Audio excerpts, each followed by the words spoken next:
We took my cousin in after she lost her family, but what she did to me one day changed my life forever. She accused me of something so terrible that I can't even say it right now. After that, my family beat me badly and then disowned me. Hi, everyone. I'm a 38-year-old man, and I have a problem I need help with today. I feel really conflicted and alone. I have nowhere else to turn, and since I've been reading stories here for a while, I thought this would be the best place to share mine. I'd really appreciate any advice you could offer me. There's a lot of background, so I need to go over some things.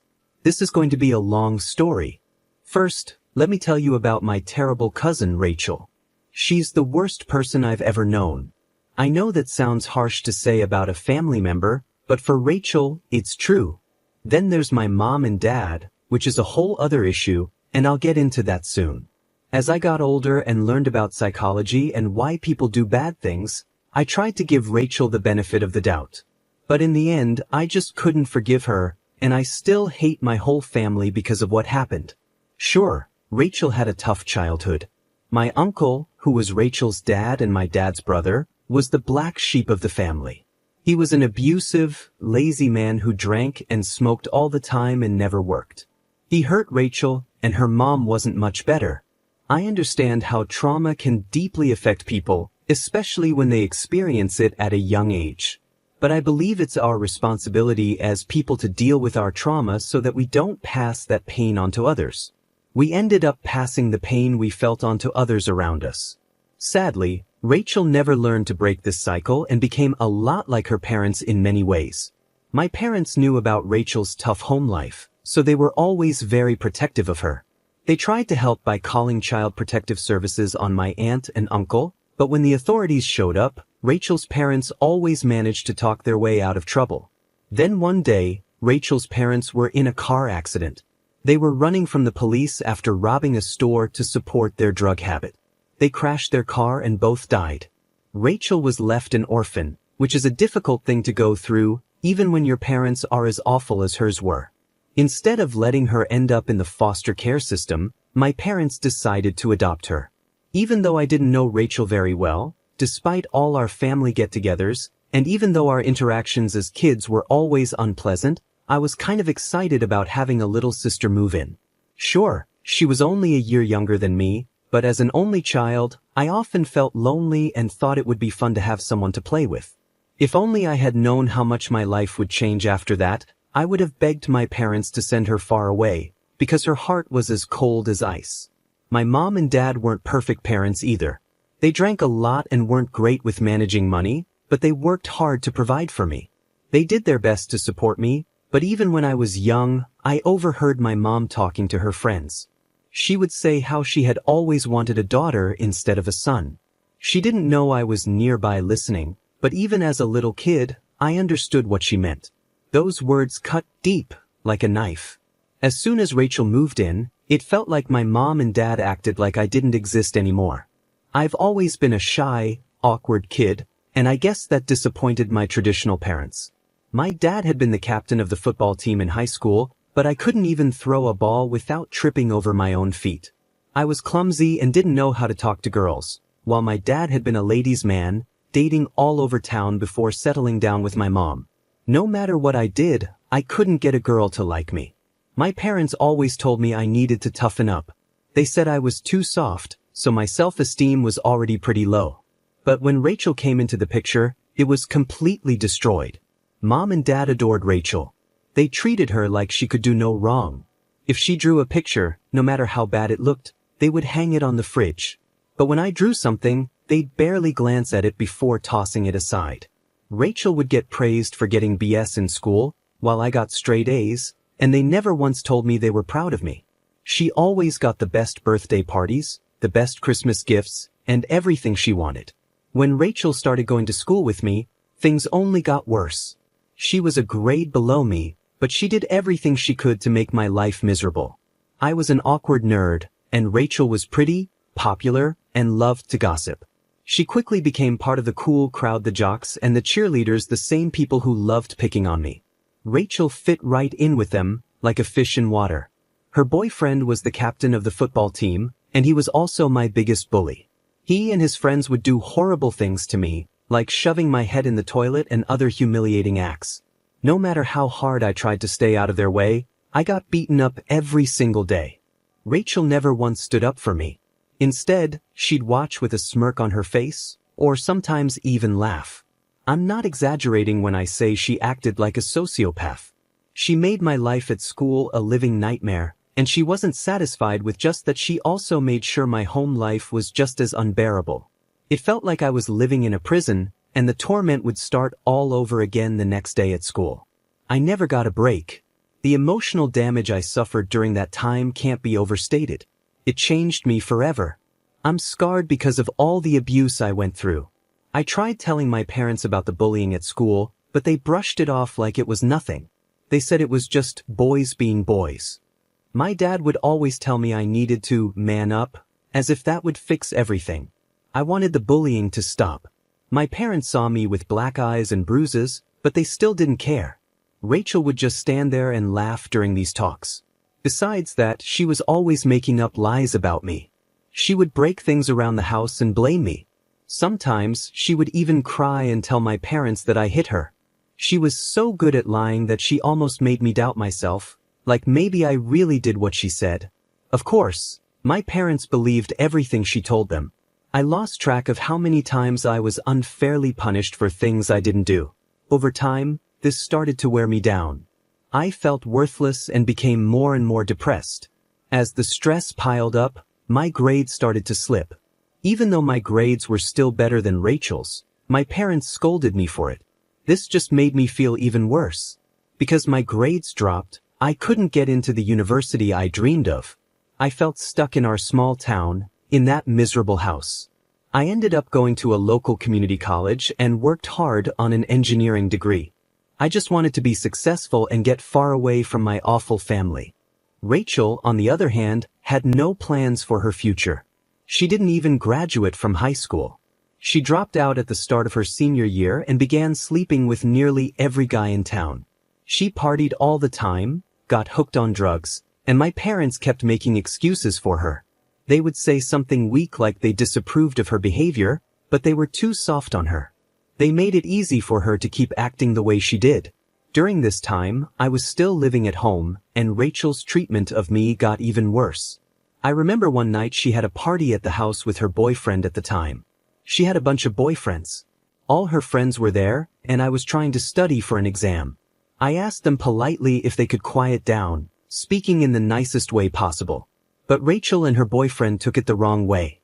She told her boyfriend to kick my butt, and he did just that.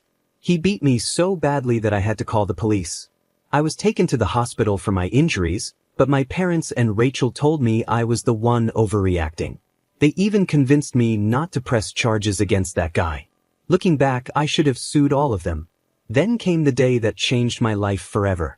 I was 23 at the time. Rachel always had to be the center of attention. Everything had to revolve around her, like she was the center of the universe.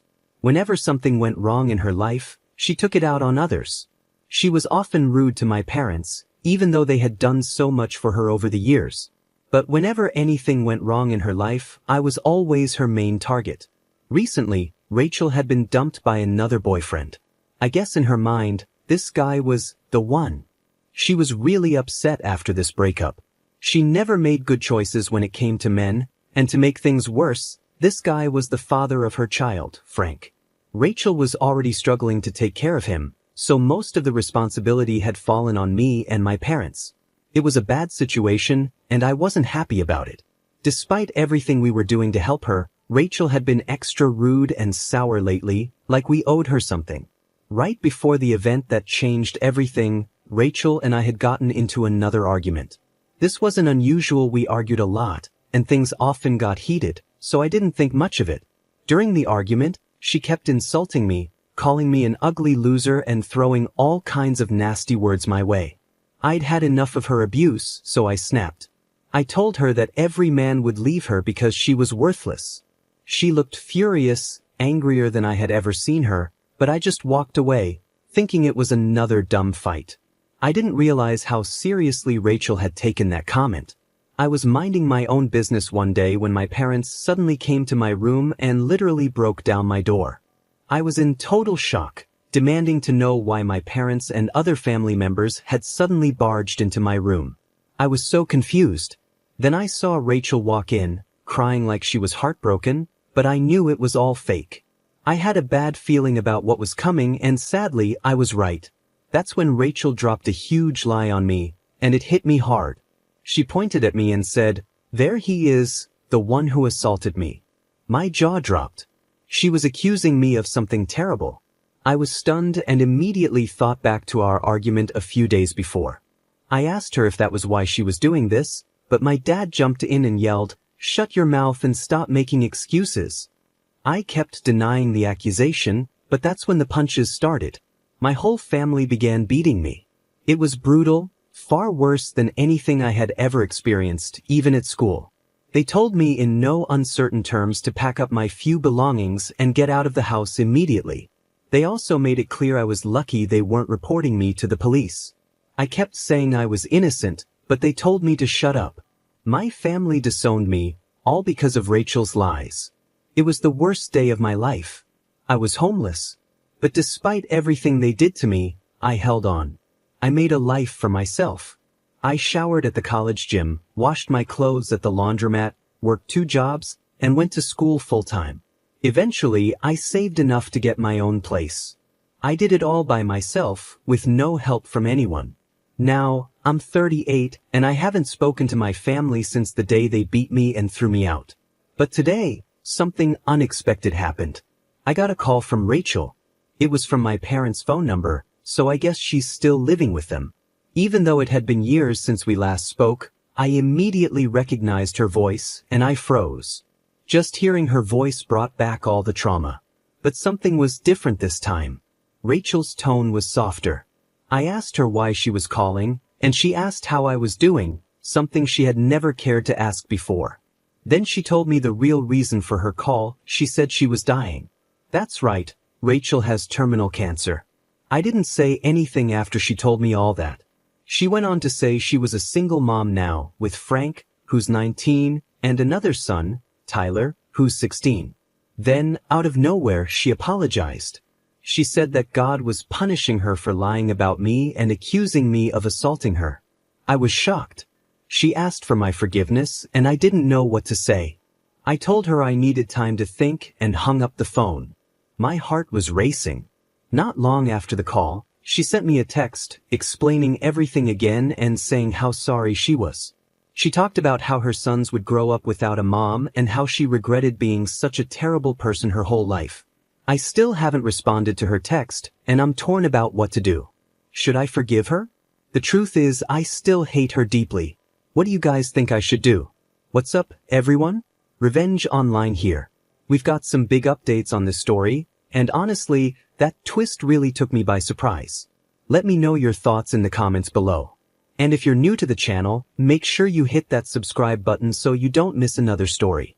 Here's the first update, and it's a short one. Hello, everyone. OP here with an update. I got a lot of great advice. Some people said I should forgive Rachel and move on. I get the idea that holding on to hate is just extra baggage. But others said that Rachel's illness isn't a good enough reason to forgive her for all she's done. My family is probably still as toxic as ever. After thinking it over, I made my decision. This might upset some of you, but I chose the path of revenge.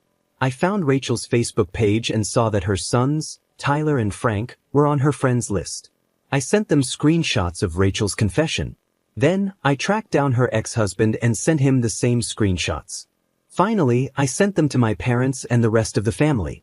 I want everyone to know what kind of person Rachel really is. I should probably be more worried about the fallout from all this, but honestly, I don't care. I'll keep you all updated on what happens next. Update number 2. Good afternoon, everyone. OP here, and wow, do I have an update for you. Can you believe my parents actually called me today with a load of nonsense? It's been 17 years since we last spoke, and honestly, I had no desire to talk to them again.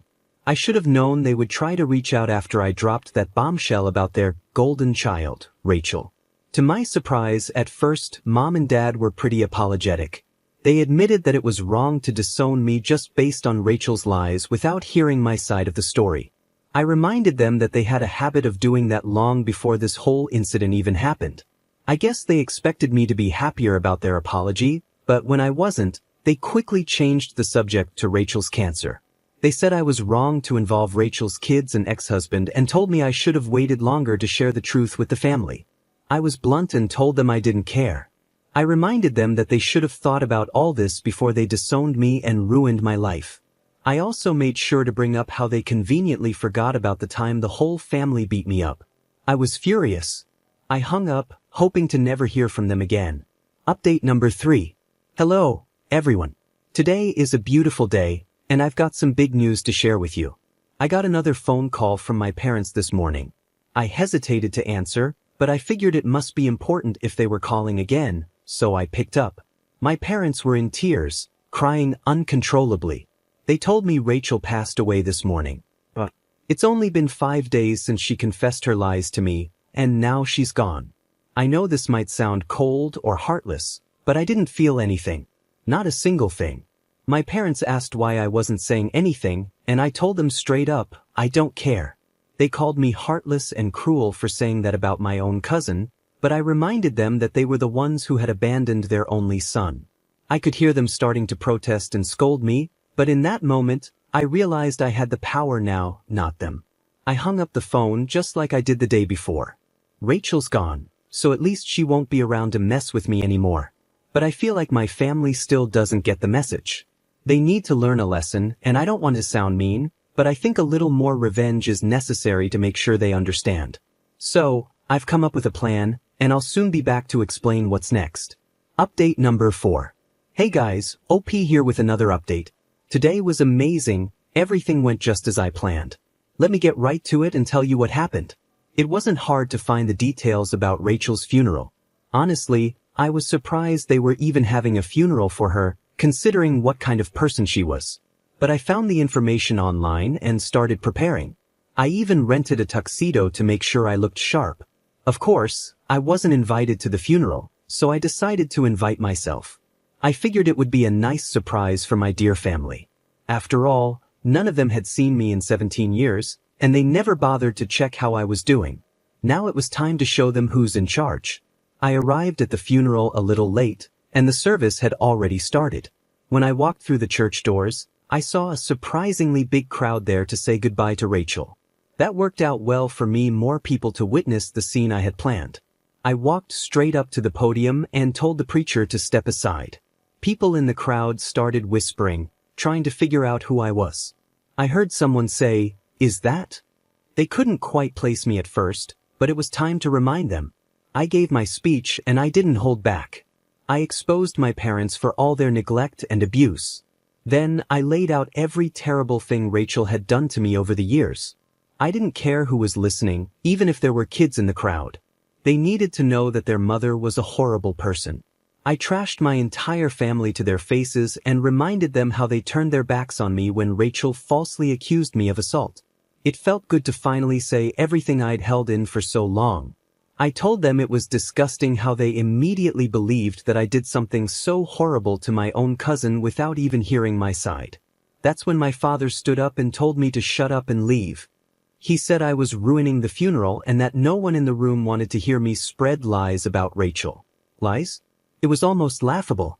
Even after knowing the truth about Rachel, they were still defending her. Dad even threatened to call the police if I didn't leave. I'm not a violent person, but at that moment, I was ready to fight him.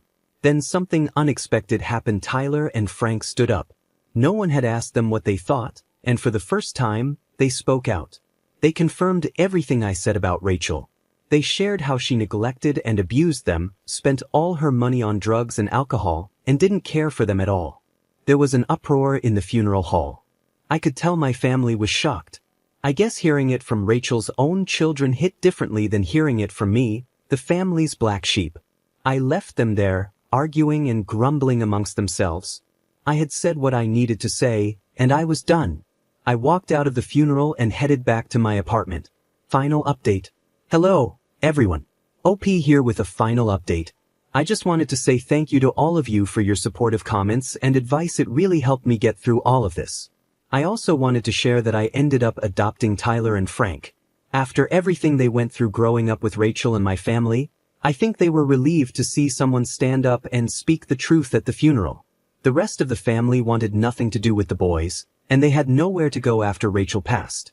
Their father was in prison, and my parents refused to take them in because, in their eyes, the boys had disrespected their mother and brought shame to the family, as if they were some kind of royalty.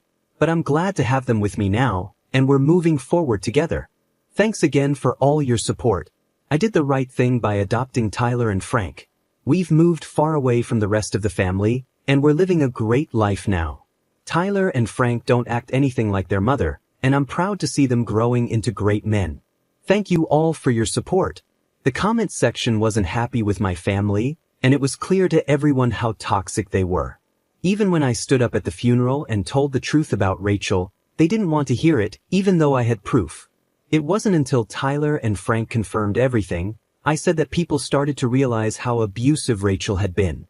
In the end, I knew I couldn't let Tyler and Frank grow up in that toxic environment, so I took them in. A lot of people in the comments section thought that was the right thing to do, and I agree. Let me know your thoughts on today's story, guys. My name is Revenge Online, and I share stories like this every day. If you want to be a part of these daily stories, go ahead and subscribe to the channel. I'll see you tomorrow, and remember, it's cool to be kind. See you soon.